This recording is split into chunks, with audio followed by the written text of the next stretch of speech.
안녕하세요. 요즘 같은 개성시대에 다소 이른 나이부터 시집살이를 시작한 새댁입니다.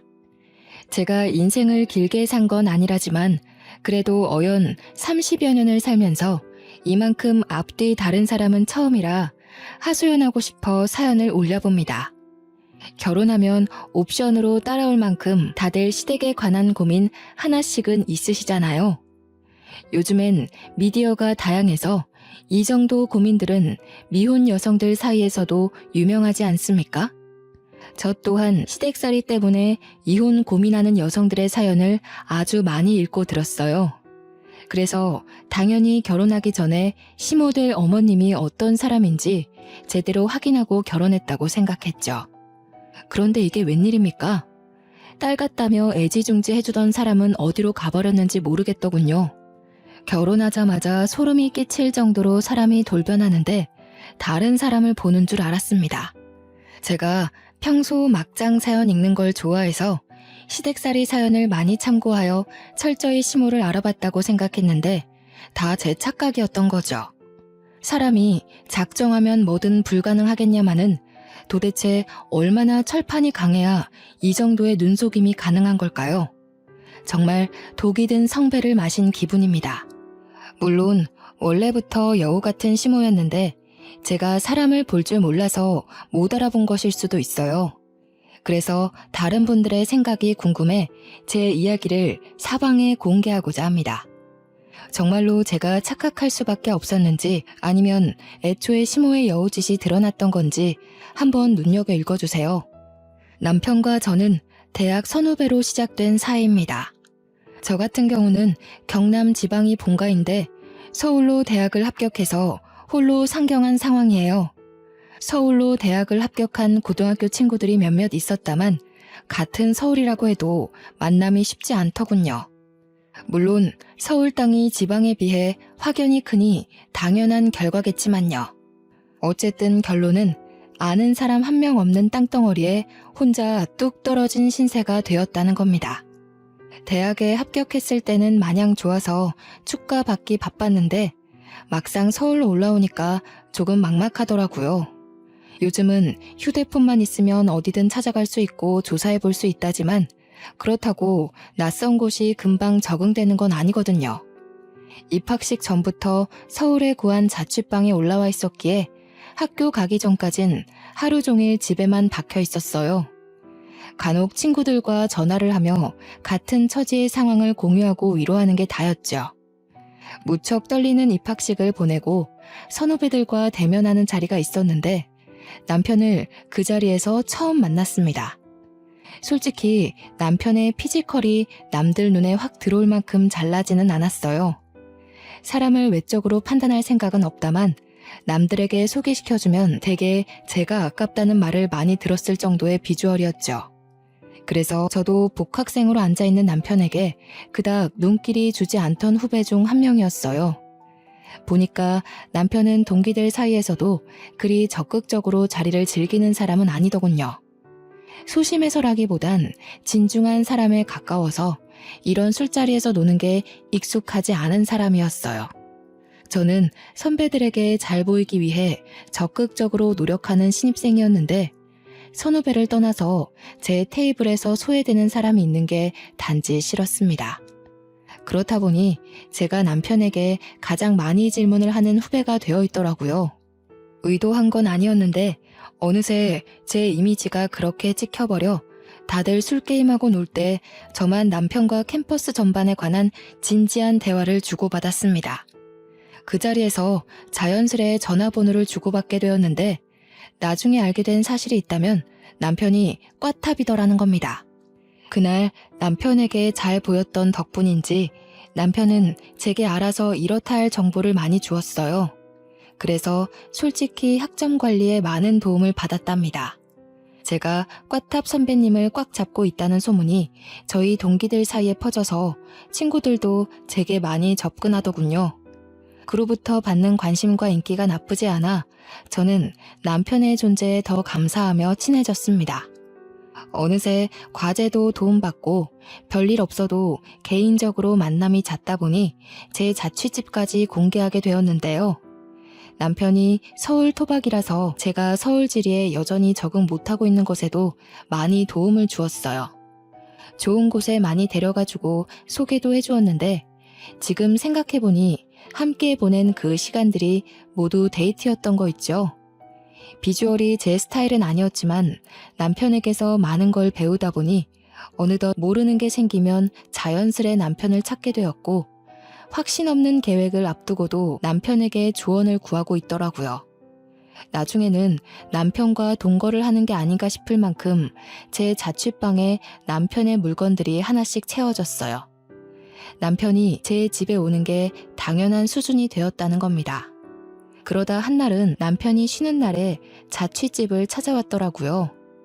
연락도 없이 찾아와서 놀랐지만 서프라이즈로 방문했다는 남편의 의도가 귀여워서 웃었던 기억이 납니다. 이거 반찬인데 우리 엄마가 너 먹이라고 챙겨줬어. 지방에서 올라와서 혼자 지낸다고 하니까 갖다 주라고 하더라. 부모님이 멀리 계시면 반찬 같은 거 챙겨주고 싶어도 어려울 거라고. 보고 안 먹는 것들 있으면 말해달래. 남편이 들고 온 종이 가방을 보는데 난생 처음으로 생판 모르는 남에게 감동이란 걸 느꼈습니다. 엄마가 챙겨줬다면 당연했을 보살핌을 다른 어른에게 받으니 기분이 묘하더라고요. 그날 남편이 가져온 음식은 20대 초반인 제 입맛에 맞는 음식도 있었고 돈 주고 샀다면 비쌌을 영양가 있는 반찬들도 많았어요. 평소 편식이 없던 저는 모든 반찬들이 반갑고 감사하기만 했죠. 그날 엄마한테 전화해서 자랑까지 했는데 엄마 또한 고마운 분이라며 엄청 좋아하더라고요. 남의 자식을 이렇게 주기적으로 챙기기도 일일 텐데 시어머니는 그 이후로도 매주 한 번씩 반찬을 보내주셨어요. 반찬뿐만 아니라 자취에 필요한 도구들도 남편을 통해 챙겨주셨습니다. 시어머니께서 딸을 갖고 싶어 하셨다는 걸 남편을 통해 들었는데요. 그 마음이 저한테 고스란히 전달되어 감사하면서도 또 얼굴 한번 뵈어드리지 못한 게 죄송하더라고요. 이번 주말에 오빠 집에 가도 돼? 어머님한테 감사 인사드리고 싶어서. 매번 이렇게 호의를 받고 있는데 인사 한번 안 드리는 건 예의가 아닌 것 같아. 괜찮아. 엄마는 너 부담 주려고 챙기는 거 아니야. 말했잖아. 아직 나이도 어린데 타지에 혼자 와서 고생하는 모습이 안쓰러워서 마음이 쓰이는 거라고. 그러니까 나도 인사드리고 싶다는 거야. 우리 엄마도 오빠 엄마한테 엄청 감사해하고 있어. 내가 오빠 어머니에 대해 자랑을 많이 해놨거든. 서울 엄마가 따로 있다고 슬쩍 약 올려도 엄마는 그저 고맙다고 하더라. 바쁘더라도 시간 내서 꼭 인사드리래. 그게 예의라고. 남편은 그런 제 마음에 오히려 더 고맙다고 하더군요. 그래서 처음으로 남편의 집을 방문하게 되었습니다. 보통 남자친구의 집에 가는 거면 긴장되어야 정상인데 떨리는 것보단 오히려 친척 집에 방문하는 기분이었어요. 시어머니를 한 번도 뵌 적 없고 연락도 드려본 적 없는데 그동안 받은 호의가 셀 수 없이 많아서 이미 알고 있는 사이처럼 편안했죠. 어머나, 어쩜 이렇게 예쁘게도 생겼을까. 아들보다 3살이 어리다고 들었는데 그래서 그런지 아직 애기 티가 그대로 묻어있네. 오는데 교통이 불편해서 힘들었지? 얼른 앉아라. 식사 준비 곧 다 됐거든. 조금만 기다리렴. 시어머니는 저를 보자마자 가족을 대하는 것처럼 굉장히 반겨주셨습니다. 저 또한 이미 편한 마음으로 와서 그런지 그 손길이 어색하지 않더군요. 시어머니가 손수 준비하는 점심상을 도우려고 했지만 시어머니는 손사래를 치며 앉아있으라고만 했어요. 손님이면 가만히 앉아서 대접을 받아야 한다며 손 하나 까딱 못하게 하더라고요. 남편을 통해서만 시어머니의 호의를 받았던 저는 집을 한번 방문한 후로 남편만큼이나 시어머니와 친해졌습니다. 남편이 아니더라도 시어머니와 단둘이 연락을 하며 안부도 묻고 일상도 공유하며 정말 엄마와 딸처럼 지냈죠. 이렇게 남편과 남편의 식구들은 서울에 혼자 동떨어진 제게 제2의 가족 같은 존재가 되었어요. 저와 남편의 사이가 깊어진 것도 있지만 시댁에서 저와 남편을 두고 벌써부터 미래 계획까지 짜놓았더라고요. 너무 물 흐르듯 자연스럽게 진행된 관계이다 보니 결혼 또한 서로에게 당연한 절차가 되어버렸습니다. 그렇게 저와 남편은 3년의 연애 생활을 마치고 제가 졸업함으로써 결혼을 하게 되었어요. 시댁이 된 식구들도 이미 알고 있는 사이라 마음에 들었고, 세심하고 배울 점이 많은 남편도 사랑하는 걸 넘어서 없어선 안 될 당연한 존재가 되었습니다. 모든 게 순조로웠고 제 마음에 쏙 들었으나 딱 한 가지 걱정되는 부분이 있었어요. 저는 자취를 한 사람이나 시어머니께서 보내주는 반찬으로 생활했고, 청소나 빨래는 자취생이 할 법한 정도의 수준으로만 해왔기에 사실상 살림을 할 줄 모른다고 하는 게 맞았어요. 자신 없는 소리로 시어머니께 이 사실을 고백한 적이 있었는데, 시어머니가 망설임 없이 그런 건 걱정하지 말라며 다 살면서 배우면 되는 거고, 합가하는 동안에는 자신이 살림을 하면 되니 신경 쓰지 말라고 하셨습니다.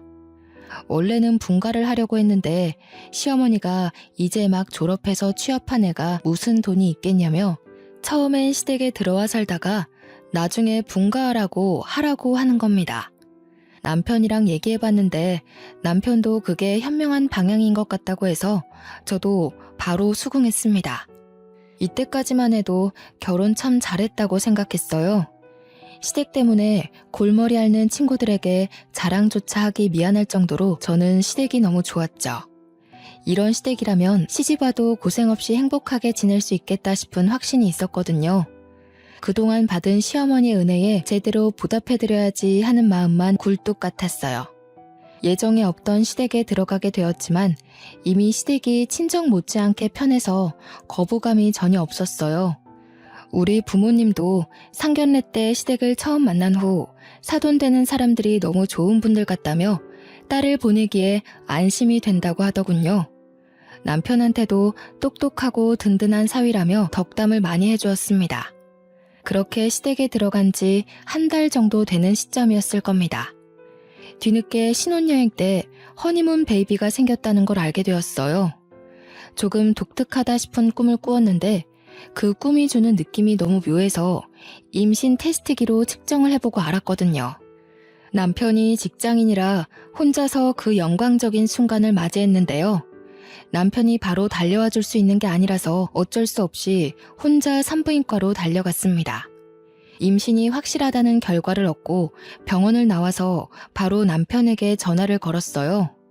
정말? 생각도 못하고 있었는데 임신이라니. 우선 너무 축하해. 너무 기쁘다. 오늘은 집에 일찍 들어가야겠어. 뭐 먹고 싶은 거 없어? 평소에 해산물 좋아했잖아. 좀 사갈까? 입덧 같은 건 아직 할 시기가 아닌가?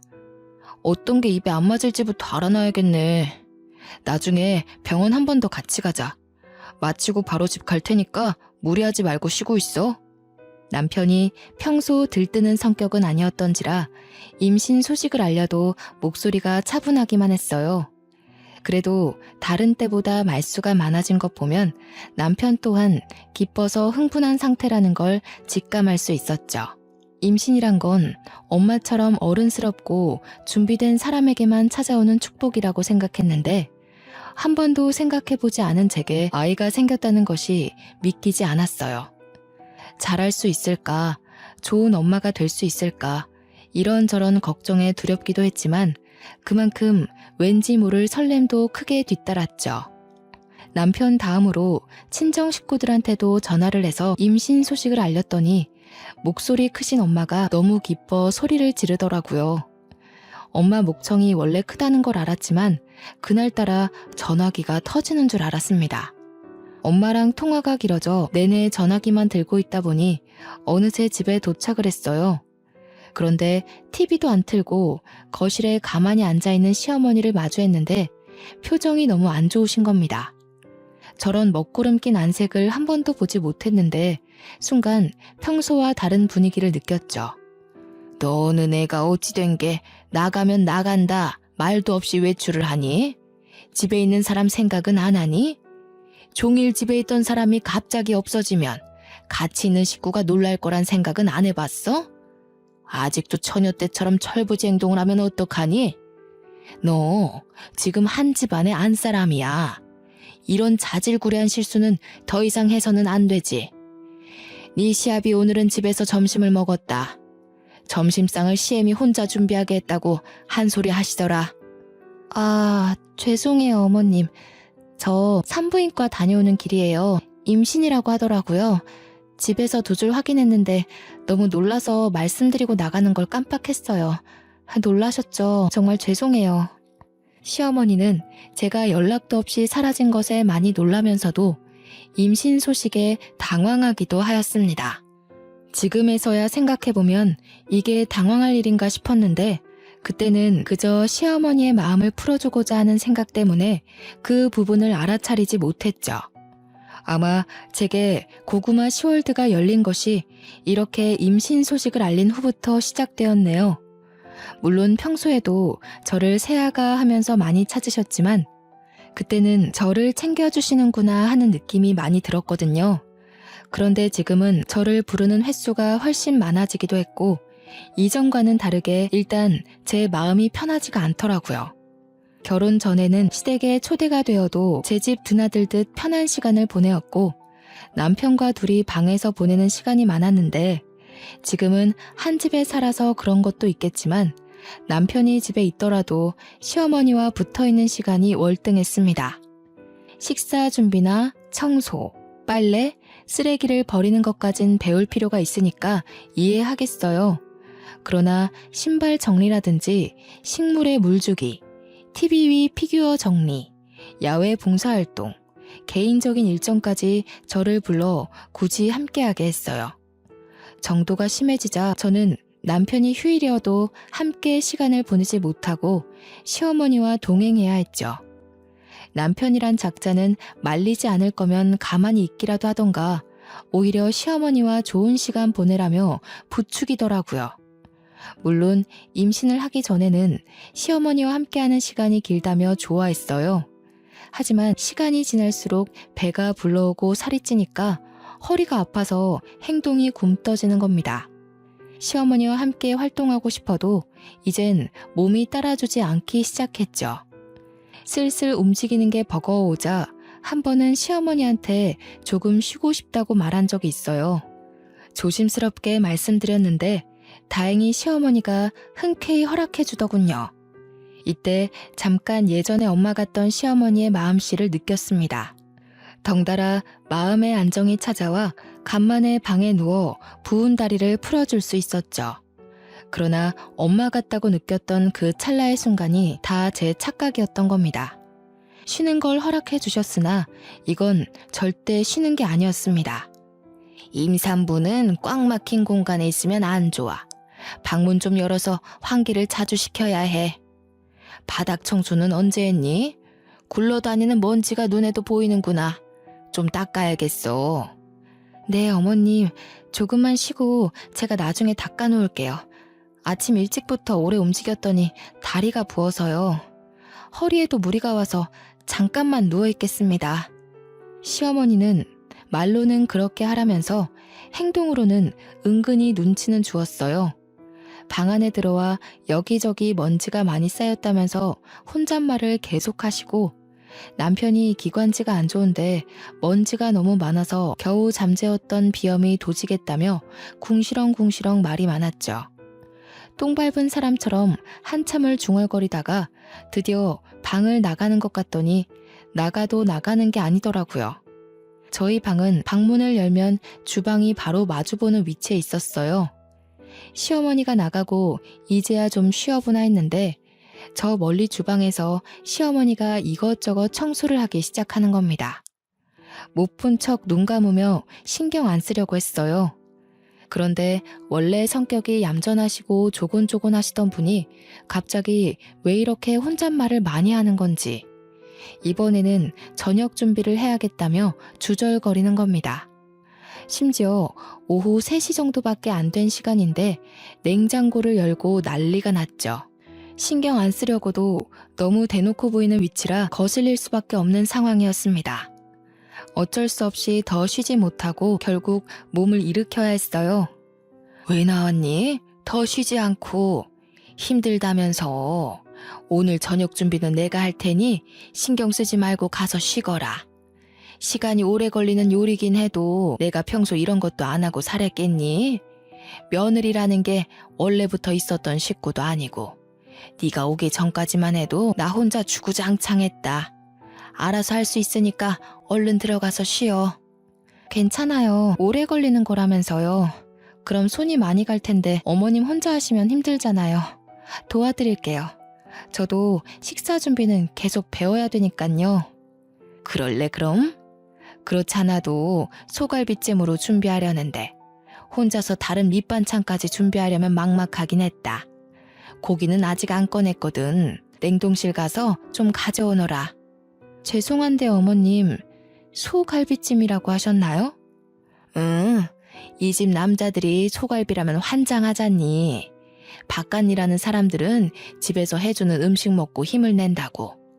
집안 사람들은 돈 벌어오는 게 아니니까 이런 부분에서 신경 단단히 써야 돼.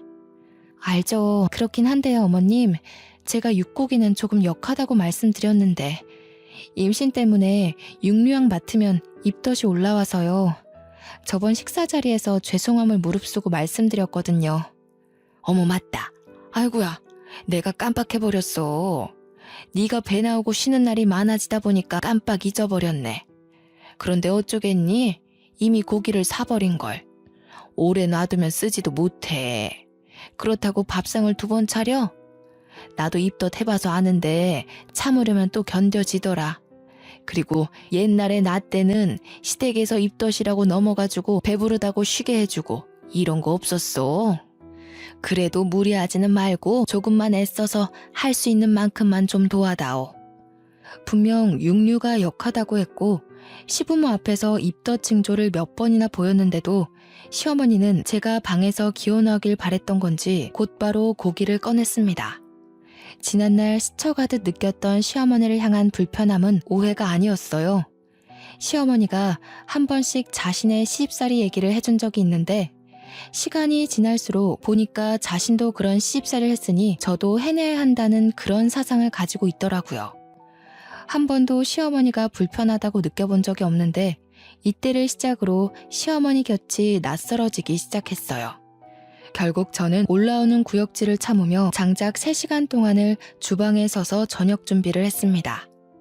메뉴는 소갈비찜뿐만 아니라 여러모로 신경을 많이 기울여야 하는 곰탕까지 준비하는 바람에 중간에 화장실도 여러 번 갔어요.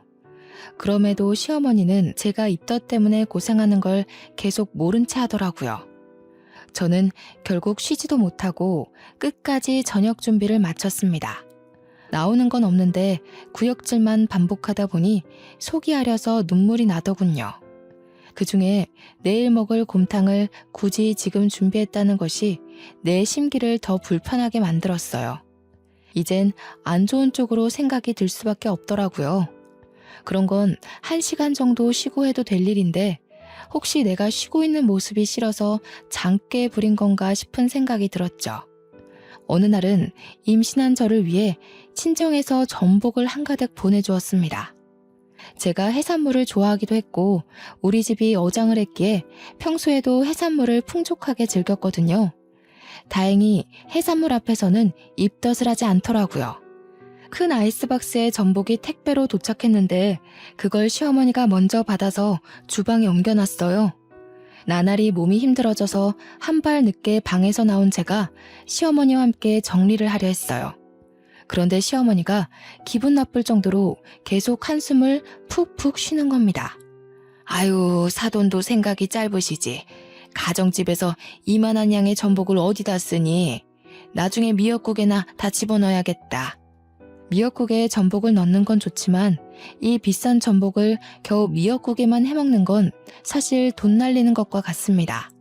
시어머니가 잘 모르는 것 같아서 기분 나쁘지 않게 설명을 드렸더니 오히려 그것에 더 기분이 상했나 봅니다. 내가 뭐 그런 상식도 몰라서 이러는 줄 아니? 내가 틀린 말을 한 것도 아니고 생각을 해봐라.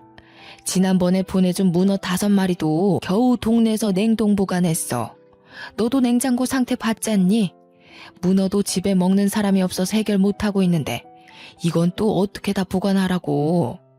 아가, 너도 친정이라고 무작정 감싸줄 게 아니야. 해산물도 한두 번이지 계속 먹으면 물린다는 걸 모르시나 봐. 네 시아버지랑 남편은 육류 좋아하는데 계속 해산물만 내주면 어디 힘내서 일을 나가겠어? 시어머니가 톤이 차분한 편이라 조곤조곤 말씀하시는데 옛날에는 그 분위기에서 묻어나는 우아함이 멋있어 보였다면 지금은 그저 얄밉고 서운하게만 들리더라고요. 문어도 제사 때 한번 꺼내서 손질하고는 냉동실에서 한 번도 꺼낸 적이 없으십니다. 시아버지와 남편이 육류만 찾는 것도 아니었고 해산물을 싫어하는 건 더더욱 아니었어요. 시어머니는 제가 해산물 좋아하는 걸 알고 있어요. 그래서 결혼 전에도 제게 해산물 반찬을 꼬박 보내주시던 분이었거든요. 그런데 이제 와서 해산물 재료를 보고 툴툴거리는 모습이 너무 황당하다는 거죠. 또 제가 지금 육류는 역해서 입덧을 한다고 말해놓은 상황이라 저는 시어머니가 제 입맛을 조금이나마 신경 써줄 거라 믿었습니다. 아직은 결혼 전에 제가 엄마 같았던 시어머니의 모습이 거짓이었다는 걸 부정하고 싶었나 봅니다. 결국 저는 소갈비찜의 역한 냄새 때문에 저녁을 한 숟갈도 뜨지 못하고 방에 누워서 쉬었어요. 그마저도 저녁 치울 때는 시어머니가 요란스럽게 기척을 내는 바람에 나가서 도와야 했죠. 제 표정이 너무 힘들어 보였는지 설거지는 시어머니가 한다고 해서 죄송함을 무릅쓰고 다시 방에 들어왔습니다. 그런데 얼마 안 있어 남편이 들어와서 하는 소리 때문에 어이없어서 숨이 넘어갈 뻔했죠. 어디 갔다 했더니 누워 있었어? 아직 저녁상 정리 다 못했던데 엄마가 허리가 아프다네. 여보 몸 좀 괜찮으면 설거지 할 수 있겠어? 우리 저녁 먹는 동안 누워서 쉬었으니까 이제 좀 움직일 수 있지? 뭐라고? 무슨 소리야? 어머님이 괜찮다고 하셨는데? 나도 내가 하려고 했어. 근데 어머님이 설거지는 직접 하시겠다고 하잖아. 가서 쉬라길래 들어온 거야. 엄마가 이전에 디스크 수술했었거든. 아무래도 요즘 자기 봐주느라 많이 움직였나 봐. 영 힘들어 하시네. 설거지는 자기가 가서 좀 해줘. 자기 많이 쉬었잖아. 많이 쉬다니? 나도 저녁 준비한다고 3시간을 서 있었어. 나도 허리 아프다고. 너무 오래 서 있었더니 배도 끊어질 것 같이 아파. 또 저녁 준비하는데 고기 냄새 때문에 입덧을 얼마나 한 줄 알아? 지금도 멀미하는 것처럼 속이 욱신거려 죽겠어. 자기 힘든 거 알아. 근데 있잖아, 이런 말까진 안 하려고 했는데 뭘 그렇게까지 생색내. 자기만 임신해봤어? 우리 엄마도 다 겪어온 일이야. 엄마는 임신 때 걸레질도 했대. 임신이란 게 대단하고 존경받아야 될 일은 맞지만 자기는 좀 유세 부리는 것 같아. 유세? 지금 애 가진 사람한테 유세라고 하는 거야? 다른 사람도 아니고 어떻게 애 아빠가 그런 말을 할 수가 있어? 내 뱃속의 아기 나 혼자 만들었어? 이 애기 나 혼자 지키는 거야? 자기도 이 애가 안전하게 태어날 수 있도록 보살필 의무가 있어. 어떻게 어머님 말만 듣고 같이 부려먹을 생각을 해? 무슨 소리를 하는 거야. 부려먹긴 누가 부려먹는다고 그래. 우리 엄마 아파서 좀 도와달라고 하는 게 어떻게 부려먹는 거야? 우리 엄마가 너 서울 올라와서 얼마나 딸 챙기듯 살펴줬는지 잊었어? 그 은혜는 안 갚을 생각이야? 갚기를 바라고 베푸는 은혜가 은혜 맞아? 지금 생각해보니 그렇네. 어머님은 훗날 내가 며느리가 되었을 때 생색내려고 잘해줬던 거였어. 딸로서가 아니라 며느리로 삼으려고 밑밥 뿌리신 거라고. 야, 너 말 그따위로밖에 못해? 못 배운 거 가르쳐서 사람 만들어놨더니 뭐라고?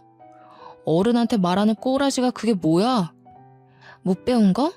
그래, 그렇게 똑똑한 사람이 왜 자기 엄마 잘못된 건 바로잡지 못했을까? 당신보다 덜 배우고 덜 똑똑한 나도 어머님이 장깨 부리고 있는 게 너무 보이는데 똑똑한 머리로 한번 생각해봐. 막말로 어머님이 임신한 채로 걸레질했으면 나도 그래야 돼? 어머님이 지독한 시집살이 겪었으면 나까지 생지옥을 겪어야 되는 거야? 이런 건 어디서 내려온 세습인데? 자기 집에서만 전해져 오는 전통 같은 거야? 대체 갑자기 왜 이래? 왜 이렇게 버르장머리가 없어졌어? 임신 때문에 겪는 우울증 뭐 그런 거야? 어와동동 해주길 바래서 지금 떼쓰는 거야? 그런 거면 차라리 날 괴롭혀. 몸 아픈 우리 엄마 힘들게 하지 말고. 몸 아픈 우리 엄마라. 되게 우습다. 나 여태 자기한테 서운했던 적 한 번도 없었는데 지금은 너무 미워. 남편은 말 그대로 남의 편이라더니 나는 이런 일을 안 겪을 줄 알았는데 아무래도 똥차에 탄 것 같아. 결혼 전에는 저를 바로잡아주던 남편의 똑 부러지는 말투가 멋있기만 했는데 한순간에 꼴 보기 싫은 꼰대처럼 느껴졌어요. 벽과 대화하는 기분이었죠. 더 이상 말씨름할 기운이 없어서 결국 설거지를 하러 나왔습니다. 아까 전화기만 해도 바로 설거지를 시작할 것 같던 시어머니는 화장실 다녀오는 척 하더니 저를 발견하자마자 이제서야 고무장갑을 끼더라고요. 남편에게 퍼붓고 나니 시어머니의 여우 같은 행동이 좀 더 객관적으로 봐지더군요. 저는 그날 잠들기 전까지 남편의 존재를 투명인간 취급했습니다. 남편이 말을 걸어도 대화를 받아주지 않았어요. 저는요, 그날 하루 저녁 안 먹고 쉬었던 시간 말고는 10분 이상 누워본 적이 없었습니다. 다 늦은 밤에서야 잠자리에 누웠는데 너무 고단하고 서러웠던 마음에 눈물이 나는 겁니다. 멀리 있는 엄마가 너무 보고 싶어서 거의 충동적으로 장문의 문자를 보내버렸지 뭡니까. 새벽에 잠도 안 오고 제 편 없는 이 집이 너무 숨막혀서 어디라도 속풀이하고 싶은 마음을 담아 꾸역꾸역 적었죠. 그렇게 저지른 메시지가 대이변 같은 큰 폭풍을 불러일으키게 될 거란 걸 꿈에도 몰랐습니다. 다음날 제 문자를 읽고 화가 난 엄마가 아빠와 함께 시댁으로 올라와 버린 겁니다. 지방에서 이곳까지 오는 데만 해도 장장 5시간은 걸리는 거리였어요. 저는 엄마 아빠가 올라오는 걸 알고 있었지만 일부러 시부모와 남편에게 알리지 않았죠. 마침 남편도 휴일이고 모두가 집에서 쉬는 날이었거든요. 사돈께서 연락도 없이 어쩐 일이십니까? 연락 주셨으면 식사라도 준비했을 텐데요. 그나저나 갑자기 무슨 일이 있어서 이렇게 급히 오셨는지요? 장모님, 장인어른께서도 어쩐 일로 혹시 연락하셨던 거예요? 제가 휴대폰을 미처 확인 못했나 보네요. 오시느라 고생하셨죠. 얼른 들어오세요. 이것 봐라. 자네 얼굴빛 너무 좋다? 임신한 아내가 곁에 있으면 같이 씻으러가는 게 남편 입장인데 말이야. 잘 먹고 든든해야 할 우리 딸은 지금 죽상이 되어 쓰러지기 직전인데 자네는 살까지 찐 것 같아. 임신한 마누라 신경은 눈곱만큼도 안 쓰는 거 아닌가 몰라? 엄마랑 아빠는 문 앞을 막고 서 있는 남편을 밀고 들어와 시부모를 똑바로 마주했습니다. 당연히 안녕하고 계셨겠지요, 사돈. 이 집에서 안녕하지 못하고 있는 우리 딸내미 데려가려고 왔습니다. 애 낳기 전까지 제가 데리고 가서 편히 쉬게 한 뒤에 보낼 거예요. 갔다 오면 사돈 댁에서 분가할 거고. 집은 저희 쪽에서 마련하죠. 아니 이게 무슨 소리야? 갑자기 오셔서 이게 다 무슨 말씀이세요? 며느라기를 데려간다고요? 분가는 또 무슨 말이고요? 애들이 돈이 어디 있다고 벌써 분가를 합니까? 며느라기가 아직 많이 부족해서 살림을 할 줄 모릅니다. 어린 것들 둘이서 뭘 어찌 살아가라고요? 살림은 직접 부딪히면서 배우는 겁니다. 그리고 사돈이 뭔데 제 딸을 부족하다고 말하는 거죠? 그렇군요. 애초에 우리 딸은 부족하다. 낙인 받고 대하셨으니 이 상황까지 왔겠네요. 도대체 애 가진 딸을 얼마나 구워 삶았으면 애가 아파도 끽소리 못하고 멀리 사는 지 애미한테 문자를 다 합니까? 남편한테도 그렇고 시댁에 말 못한 게 있는데 우리 엄마 성깔이 좀 세서 웬만한 말빨 좋다는 역술가들을 가볍게 이기는 수준이에요. 아빠도 엄마한테 잡혀 살았을 정도지요. 제 딸 입에 들어갈 해산물 보내는 것도 그리 고가웠어요. 입덧 때문에 육고기 근처도 못 가는 며느리를 3시간이나 세워서 요리시킬 만큼? 이렇게 달달 볶고 싶으셔서 결혼하기 전에는 어떻게 참으셨대요? 이럴 거면 딸 같다는 입에 발린 소리로 살살 구슬리지나 말지. 다 늙은 사람이 어린애를 상대로 뭐 하는 짓입니까? 추잡스럽게. 뭐라고요? 이보세요 사돈. 너무 무례한 거 아닌가요? 도대체 무슨 소리를 듣고 이러시는지 모르겠는데 아무래도 실컷 오해하신 것 같은데 앞뒤 상황 다 들어보시고 따지셔야 하는 거 아닙니까? 무턱대고 목소리만 높이는 사돈이야말로 추잡스러운 행동을 하고 있는 거 아닌가요? 아, 지금 보니 우리 딸이 얼마나 시달렸는지가 확실히 보이네요. 상견례까지만 해도 고상한 척 다 하시더니 그 속내가 이렇게 저렴하기 짝이 없었다니. 요즘 같은 세상에 사돈 같은 시엠이 내세우면 돌맞습니다. 장모님, 말씀이 좀 지나치신 거 아닌가요? 어떤 서운한 점이 있으셨는지 모르겠다만 예고 없이 찾아오시는 건 같은 식구끼리도 조심해야 할 부분이지 않나 싶어요. 말 잘 텄네 자네. 워낙 존재감이 없어서 하마터면 자네를 잊고 내려갈 뻔했어. 그랬다면 속 터져서 다시 올라왔을지도 모를 일이지. 살면서 자네 주제를 잊은 것 같아서 똑똑히 새기라고 다시 일러주겠네. 처음부터 내 눈에 자네는 겨우 10점짜리 사윗감이었어. 그런데 오늘부로 0점짜리야. 여기서 마이너스로 내려가는 순간 그 길로 자네랑 내 딸은 이혼하는 거야. 어머 사돈, 이혼까지 논하시고 도대체 다짜고짜 와서 이 무슨 행패이세요? 이제 더 이상 예의를 못 갖추겠네요. 왜 남의 집 귀한 자식을 평가지릅니까? 당장 사과하세요. 잘 들으세요 사돈. 이 망할 집구석에 들어오기 전에 우리 예쁜 딸이랑 결혼하겠다고 줄을 섰던 잘난 집 아들들만 몇 트럭이었어요. 그 중에서 사돈 아들이 제일 못생기고 돈도 없는 집구석인데 그래도 결혼을 시킨 이유는 우리 딸이 너무 좋아하기도 했고 딸한테 마음 다 바쳐 헌신하는 모습이 만족스러웠기 때문이었어요. 그런데 어쩌고 어째요? 못생긴 것이 주둥이만 살아서 임신이 유세니 하는 소리를 짓거려요? 예? 장모님, 오해세요. 자기 도대체 장모님께 뭐라고 말씀드린 거야? 자기가 어제 나보고 그랬잖아. 어머님은 임신하고 걸레질도 했다면서 나보고 유세 떨지 말라며. 임신 나만 하는 거 아니라고. 사돈, 임신하고 걸레질을 한 게 자랑인가요? 그런 걸 못 살았다고 표현하는 거예요. 어디 가르칠 게 없어서 남의 집 귀한 자식한테 거지 같은 경험을 강요해요? 앞으로 조금이라도 내 딸 불편하게 하는 일 있으면 바로 이혼 요구할 겁니다. 우리는 이딴 사위 아쉬울 것 없어요. 엄마가 더는 끼어들 틈 없이 퍼붓는 바람에 시댁 식구들은 갈수록 꿀먹은 벙어리가 되더군요. 우리 엄마가 언성도 워낙 높고 성격도 드세서 그 기세에 조곤조곤한 시어머니의 성격이 완전 묻혀버렸지 뭐예요. 결국 시부모님은 친정부모가 저를 데려가는데도 인사조차 못할 만큼 입도 번긋 못했어요. 그리고 엄마는 끝까지 붙잡으러 따라온 사위 매몰차게 밀어내곤 그대로 저를 싣고 지방으로 내려왔습니다. 저는 출산부터 산후조리까지 친정 쪽에서 무사히 마친 후에야 서울로 복귀하게 되었죠. 이미 분가할 집까지 마련해뒀기에 시댁엔 전화로만 인사를 전하고 분가한 집으로 바로 이동했습니다. 남편은 친정 때문에 잔뜩 기가 죽어있더라고요.